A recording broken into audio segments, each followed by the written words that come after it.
Hello, today I'm making this wonderful zucchini bread. Zucchini's coming out the wazoo in my garden and I only have 2 plants. So let's make some zucchini bread today.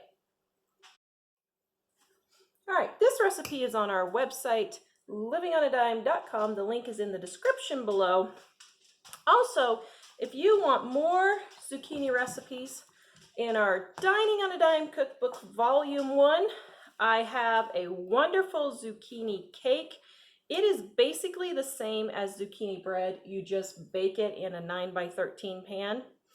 Or if you want, you could do something super cute like these little mini muffin, little mini muffins, I guess. So anyway, we have zucchini cake in Dining on a Dime Volume 1, and we now have Dining on a Dime Volume 2 out with all new recipes. Let's get started. Before I begin, let me just say I am making 1 loaf instead of 2. So I took the recipe that's on our website and I cut it in half. I have my flour, I have my sugar, I have salt, baking soda,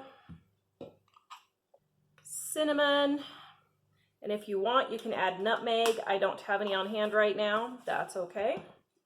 Put all your ingredients in a bowl and just whisk it up. This is a 1 bowl recipe. Then you're going to add your water, your oil, your 2 eggs,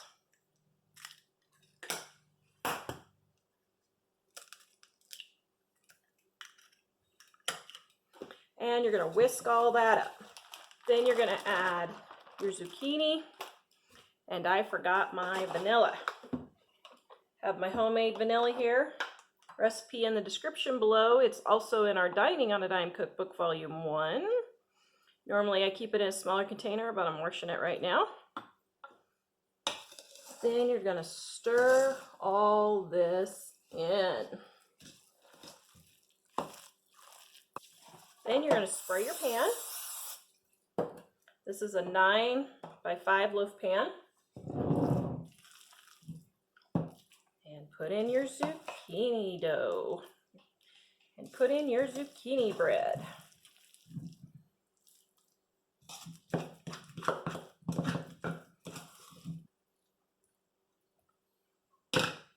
And then we're going to bake it.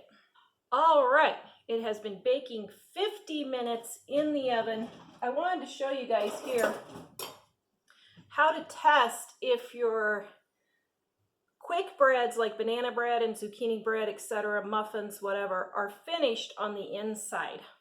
Now, with quick bread, sometimes you have to cook them 5, 10, even 15 minutes longer than what the recipe says, depending on your altitude, depending on your oven, if your oven's working correctly, that kind of thing. But let me show you.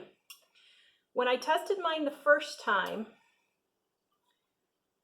can you see how it left a residue when I stuck the knife in? So I just stuck the knife in the middle. And can you see this residue right there? Can you see that? I hope so. Okay, then that was, so I thought, you know what? That's pretty sticky. I'm going to leave it 10 more minutes. So then after 10 minutes, I put it back in and I was like, well, it's sticking just a tiny bit now, so I'm going to do 5 more minutes. So then after 5 minutes, I stuck it in, and let me show you. So I just put it in like that. See how nice and clean. It's moist slightly.